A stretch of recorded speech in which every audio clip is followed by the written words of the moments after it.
કરાંચીમાં પધરામણી. આ અરસામાં શાસ્ત્રીજી મહારાજનો કરાંચીનો કાર્યક્રમ ગોઠવાયો હતો. તે પ્રવાસમાં સ્વામીશ્રી પણ શાસ્ત્રીજી મહારાજની સાથે પધારેલા. કરાંચીના છત્રી મંદિરમાં યોજાયેલી આ પારાયણ દરમિયાન સ્વામીશ્રી કરાંચીમાં આવેલા મોટા મંદિરે પણ રોજ દર્શને જતા અને સમુદ્ર સ્નાન કરીને દરિયાને પણ પાવન કરેલો.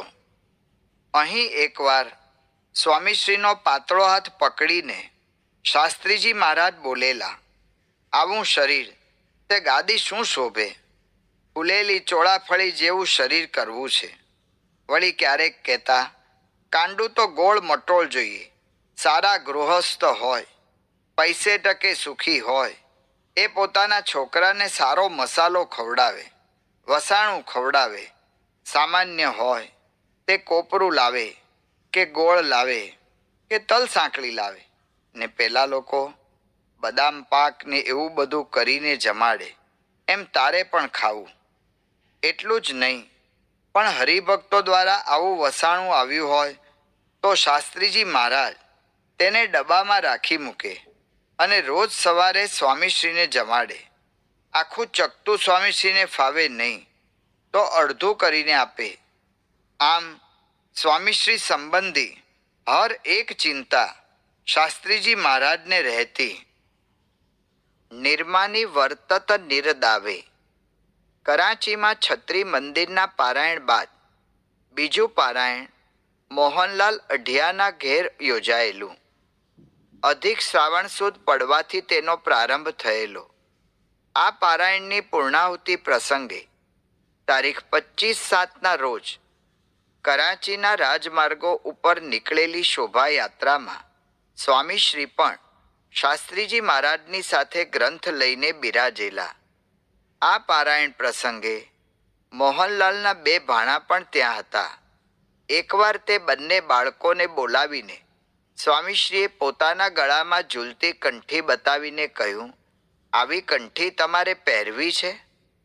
તેઓએ બાળમાનસને પારખીને સુંદર રીતે પ્રસ્તાવ મૂક્યો હતો. તેથી બંને બાળકોએ હા પાડી. એટલે સ્વામીશ્રીએ તેઓને વર્તમાન ધરાવી કંઠી પહેરાવી. પણ એટલામાં જ એ બંને બાળકોના મામા ત્યાં આવ્યા. તેઓએ બાળકોના ગળામાં કંઠી જોઈને પૂછ્યું, આ કોણે પહેરાવી? બાળકોએ સ્વામીશ્રી તરફ આંગળી ચીંધી નિર્દેશ કર્યો. તેથી એ બંને બાળકોને સ્વામીશ્રી સમક્ષ ઊભા રાખીને તેઓએ સ્વામીશ્રીને જ કહ્યું, આ બંને છોકરાઓના પિતાને એટલે કે મારા બનેવીને સત્સંગ નથી. તેથી આ 2 ભાણિયા આડાવડા ફંટાઈ ન જાય તે માટે શાસ્ત્રીજી મહારાજ પાસે તેઓને કંઠી પહેરાવવાની મારી ઈચ્છા હતી. તો આપે પહેરાવેલી આ કંઠી કાઢી નાખો. કોઈ પણ વ્યક્તિ ક્ષોભ, સંકોચ કે માનહાનિ અનુભવે એવી આ વાત સ્વામીશ્રીને કહેવાઈ હતી. પણ તે સાંભળતા જ લેશ પણ વિલંબ વિના કે જરાય છોભીલા પડ્યા સિવાય સ્વામીશ્રીએ પોતે પહેરાવેલી કંઠીઓ કાઢી નાખી અને તે 2 બાળકોને પોતાની સાથે લઈને શાસ્ત્રીજી મહારાજ પાસે આવ્યા. વિગતવાર વાત કરીને શાસ્ત્રીજી મહારાજ પાસે કંઠી ધારણ કરાવડાવી. સ્વામીશ્રીની આ નમ્રતા સૌ માટે હૃદયસ્પર્શી બની રહી. સૌ તેઓમાં નિર્માની વર્તત નિરદાવે જન સોઈ મતવાલા એ સંત લક્ષણ અનુભવી રહ્યા. બીજો હુકુમ. કરાંચીના આ પ્રવાસમાં સંઘ સાથે જોડાયેલા નારાયણજી મહારાજ મોહનભાઈના દીકરા ચંદ્રકાંત પાસે કંઈ વસ્તુ મંગાવે તો તે છોકરો તરત કહેતો, જી હજૂર. બીજો હુકુમ. તે સાંભળી નારાયણજી મહારાજ પણ કહેતા, પહેલાં એક કામ તો કર, પછી બીજો હુકમ કરું. આમ ગમ્મત થતી. આ રીતે ભવિષ્યમાં આવી રહેલા વિષમ દેશકાળમાં સૌને સમતા રહે તેવો લાભ આપીને શાસ્ત્રીજી મહારાજ, સ્વામીશ્રી તથા સૌ કરાંચીથી બિલાડા જવા નીકળ્યા. બિલાડામાં શાસ્ત્રીજી મહારાજ સાથે 7 દિવસ રોકાઈને સ્વામીશ્રી જયપુર પધારેલા. અહીં 5 દિવસ સુધી સત્સંગી જીવનની પારાયણ યોજાઈ. તેમાં શાસ્ત્રીજી મહારાજ રોજ 3 અધ્યાય વાંચતા અને સ્વામીશ્રી રોજના 10 અધ્યાય વાંચતા. મધરાતે મોહનથાળની મથામણ. જયપુરના રોકાણ દરમિયાન એક દિવસ મોહનથાળની રસોઈ રાખવામાં આવેલી. તે માટે પુરુષોત્તમાનંદ બ્રહ્મચારી રાત્રે મોહનથાળ કરવા બેઠા, પણ બરાબર ફાવ્યું નહીં. તેથી લાંબુ અને ચીકણું થવા માંડ્યું. તે વખતે રાજકોટના મોહનભાઈ સાથે હતા. તે કહે, મને આવડે છે. ત્યારે શાસ્ત્રીજી મહારાજ કહે, ભલે તમે કરો. અને સાથે સ્વામીશ્રીને પણ તેઓએ કહ્યું કે તું પણ મદદમાં રહે. સ્વામીશ્રીને તે વખતે આવું મિષ્ટાન બનાવવામાં ફાવટ નહીં, પણ શાસ્ત્રીજી મહારાજની આજ્ઞા થઈ એટલે તેઓ મદદમાં જોડાયા. સામાન્યપણે માનવી પોતાને જે કાર્ય ગમે તે કરવાની ઈચ્છા રાખે છે, અથવા તો જે કાર્ય કરવામાં પોતાને સારી કુશળતા હોય તે કરવાનો મનોરથ સેવે છે, અથવા તો જે કાર્ય સહેલું હોય તે કરવા માટે લલચાય છે. પરંતુ સ્વામીશ્રી તો ગુરુ જે કાર્ય ચીંધે તે કાર્યને જ ગમાડતા અને તે કાર્યને જ સરળતા કુશળતાપૂર્વક કરવાની ઈચ્છા રાખતા. તેઓને મન કામકાજની નહીં પણ ગુરુના વચનની જ મહત્તા હતી. તેથી આ મોહનથાળની મથામણમાં રાત્રે 1:30 વાગી ગયો. છતાં સ્વામીશ્રી સેવા પૂરી ન થઈ ત્યાં સુધી ત્યાંથી ખસ્યા નહોતા. 1 નંબરની પ્રતિષ્ઠા. સ્વામીશ્રીની વય તો હજી માત્ર 25 વર્ષની જ થયેલી, પરંતુ તેઓમાં શાસ્ત્રીજી મહારાજને મોટા સદ્ગુરુનું દર્શન થતું. તેનો અણસાર આપતો એક પત્ર તેઓની જ કલમે આ સમયમાં લખાયેલો. તેમાં શાસ્ત્રીજી મહારાજ લખે છે, વિશેષ સૂતા સૂતા સાકરનો કાંકરો મોઢામાં આવ્યો છે, તો હવે ગળે ઉતારી સુખ લેવાનું છે. મારા દેહનો હવે નિર્ધાર નથી. 2-4 વર્ષ વખતે રહે, વધુ તો રહે તેમ નથી, તો તેટલામાં ભેગા રહી જિંદગીનું કામ કરી લેશો. તાજી કલમ. અત્યારે પૂર્વના શુભ સંસ્કારથી નાની ઉંમરમાં આપની પ્રતિષ્ઠા આપણા મંડળમાં 1 નંબરની થઈ છે, તેમ મારી વૃત્તિ પણ સ્વાભાવિક તમારા પર ઠરે છે. તે આપ બુદ્ધિશાળી છો ને જાણો છો.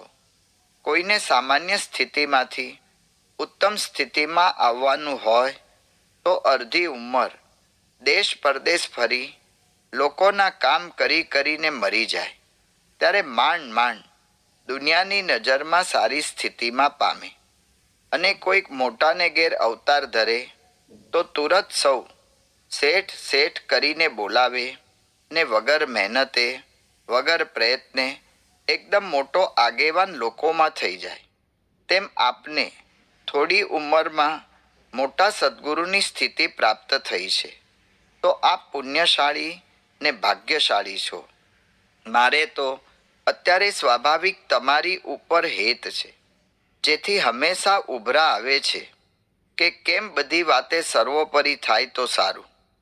તેમાં આપને ફાયદો છે, આખા સત્સંગને ફાયદો છે ને મારે પણ શાંતિ થાય. અને હવે અનુકૂળતા થાય, તેથી મને છેલ્લી વખતે તેવું જોઈને ધામમાં જવાય અને આનંદ થાય. માટે આપને પણ તેવું કરવાનું છે કે મને અને આખા સત્સંગને રાજી કરવો. બધું મળશે, પણ સ્વામી મહારાજ તથા તેમના લાડીલા ગુણાતીત જ્ઞાનના સંત હરિભક્તોને રાજી કરવાથી જે સર્વોપરી પ્રાપ્તિ થાય છે, તેવું કોઈ સાધન રાજીપા જેવું નથી.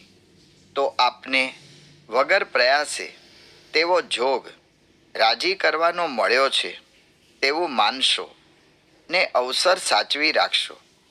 મોટા મોટા સ્વામીને નિષ્કુળાનંદ જેવા સદ્ગુરુઓ નિસ્પ્રેહી અને ત્યાગી હતા, પણ મહારાજની ઈચ્છા જોઈ મંદિરની સેવા કરવી, તે સત્સંગ વધારવો, તેવી સેવા મહારાજ અને આખા સત્સંગને રાજી કરવા સારું સ્વીકારીને રાજી કર્યા તેવી સેવા આપને મળી છે, તો આપ પણ આવો અમૂલ્ય સેવાનો વખત ભૂલશો નહીં ને બહુ આદરથી સપ્રેમ સ્વીકારશો. આપ સુગ્ન છો, પૂર્વાપરનું જાણવાવાળા છો. આપ કૃતકૃત્ય થશો ને બીજાને કૃતાર્થ કરશો. સમયે વેળાસર આવશો, એ જ દસ્તક પોતે. જેઓની વિચક્ષણ વિલક્ષણ બુદ્ધિએ કદી જોકું ગોથું ખાધું નહોતું, એ શાસ્ત્રીજી મહારાજે લખેલા આ પત્રમાં કેવી ઝળકે છે સ્વામીશ્રીની પ્રતિભા. સારંગપુરમાં કોઠારી પદે શાસ્ત્રીજી મહારાજે સ્વામીશ્રીની કાર્યકુશળતા અને પવિત્ર જીવન જોઈને માત્ર 25 જ વર્ષની ઉંમરે તેઓને પોતાના પ્રિય સ્થાન સમા સારંગપુર મંદિરના કોઠારીની સેવા સોંપવાનો નિર્ધાર કરેલો. જોકે સદા સેવક બનીને વર્તતા સ્વામીશ્રીને આવા કોઈ પદ પદવીની મહેચ્છા પ્રથમથી જ નહોતી. તેથી તેઓએ તો શાસ્ત્રીજી મહારાજને કહેલું કે આ મારી શક્તિ બહારની વાત છે.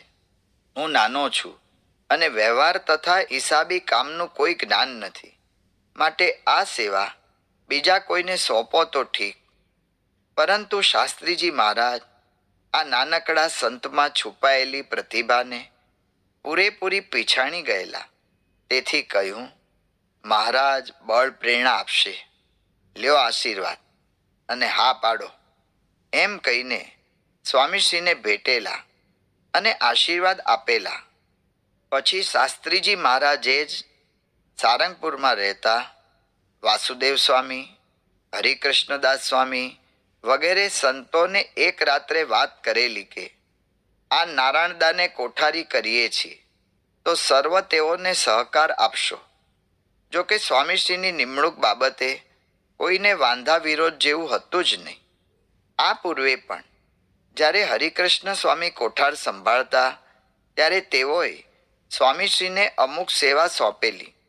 સ્વામીશ્રીએ તે કુશળતાપૂર્વક કરી જાણેલી.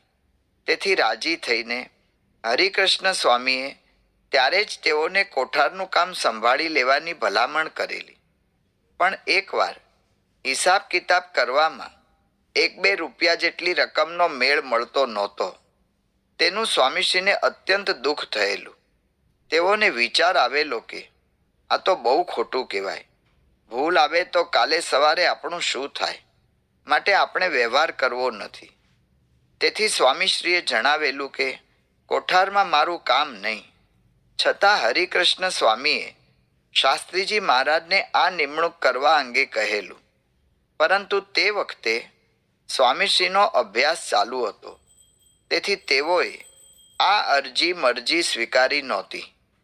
પણ હવે યોગ્ય સમય આવેલો જણાતા શાસ્ત્રીજી મહારાજે સ્વામીશ્રીને કોઠારી પદે સ્થાપી દીધા.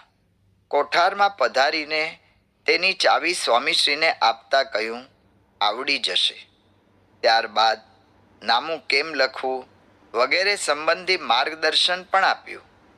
આમ અક્ષરધામ તુલ્ય સારંગપુર મંદિરના કોઠારી તરીકે યથાયોગ્ય નિયુક્તિ કરીને શાસ્ત્રીજી મહારાજે સંતોષ અનુભવ્યો.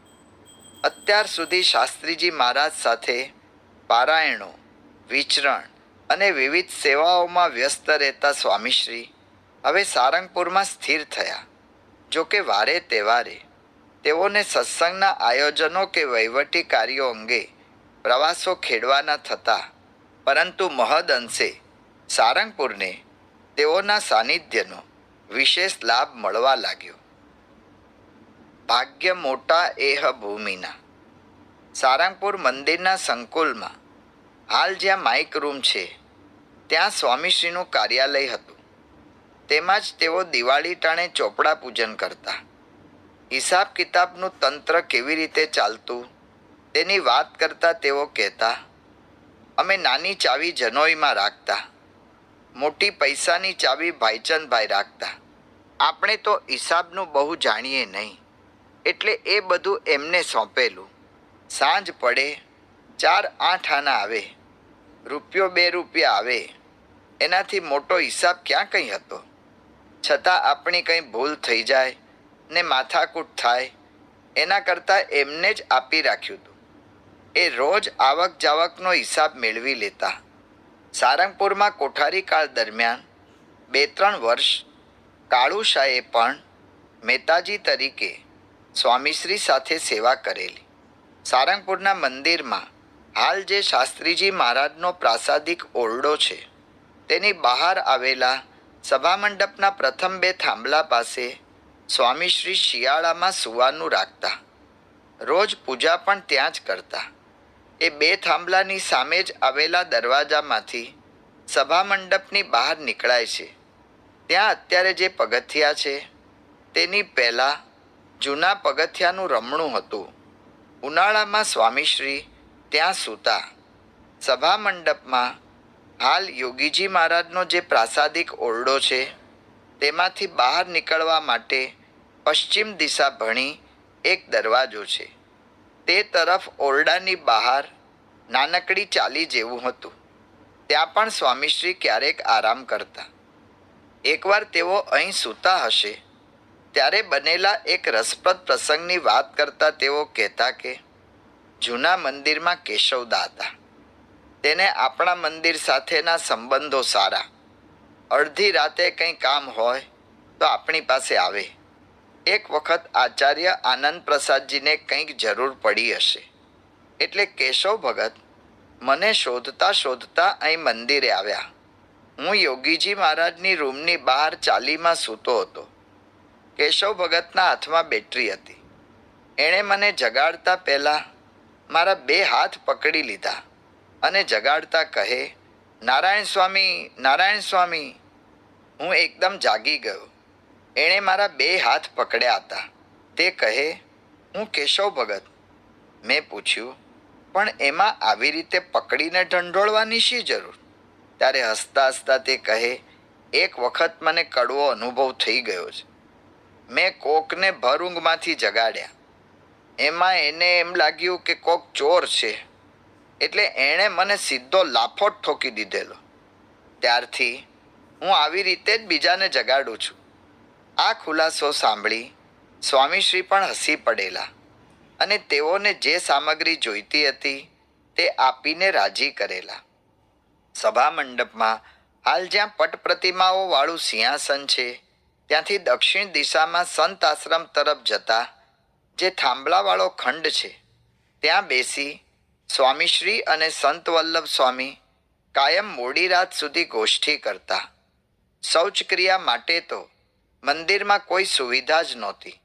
તેથી નદીનો ખારો છે ત્યાં જ જવાનું રહેતું. થોડા સમય બાદ મંદિરમાં મજરાનો એટલે કે ઉપરથી ખુલ્લા, આગળ બારણા વિનાના પણ ભીતની પડદીની આડસવાળા જાજરૂનો મેળ પડેલો. તત્કાલીન સારંગપુર મંદિરની ભૂગોળ સમજાવતા સ્વામીશ્રી કહેતા, અત્યારે મંદિરની પાછળ જે આરસની છત્રી કરી છે ત્યાં ગાર માટીના ઝૂંપડામાં શાસ્ત્રીજી મહારાજ રહેતા. ત્યાં નાની કુઈ અને નાહવા માટે કુંડી હતી.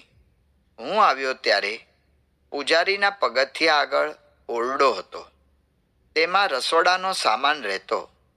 રસોડું લીમડા આગળ હતું.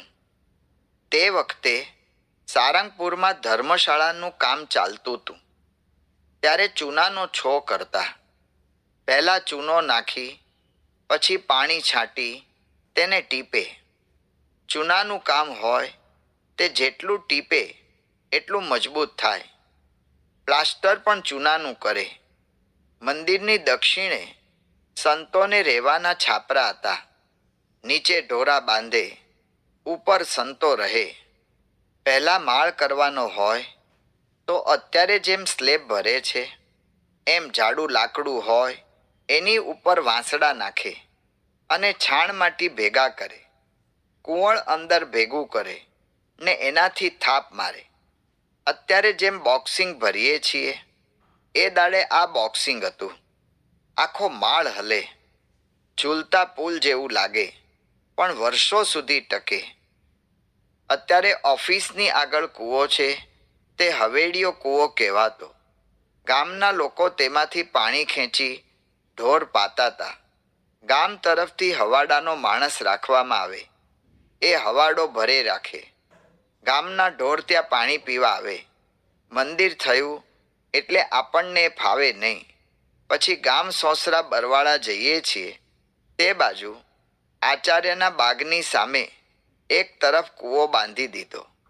આ હવેડિયા કૂવાનું પાણી આપણે નાવા ધોવામાં, રસોડામાં વાપરતા. એની સામે હાલ જ્યાં થાળબેટ ઓફિસ છે ત્યાં કામઠાનું બાંધેલું હતું. શાસ્ત્રીજી મહારાજને મેં ત્યાં રહેવાનું કહેલું. ધૂળની દિવાલોની રૂમ તેમના માટે કરેલી. એની બાજુમાં ઠાકોરજીની પૂરી બનાવવા માટે પૂજારીની રૂમ હતી. એ વખતે લગભગ 75 વીઘા જમીન હતી. સારામાં સારી જમીન 25-30 રૂપિયે વીઘું મળે. વારની ફૂટની વાત નહીં. તે વખતે એક જૂનો બળદ ને એક એકો હતા. જોગી મહારાજ જોડી માગવા જતા ત્યારે ભાર વધી જાય તો એ એકા દ્વારા સારંગપુર સુધી લાવતા. મંદિરોના કામ ધમધોકાર ચાલતા અને જમીનો પણ બહુ નહીં. તેથી ઢોર રાખવાનું બહુ નહોતું. પછી ગાય ભેંસ થોડું થોડું વસાવ્યું. આમ કોઠારી તરીકે આવું હતું સ્વામીશ્રીનું કાર્યક્ષેત્ર.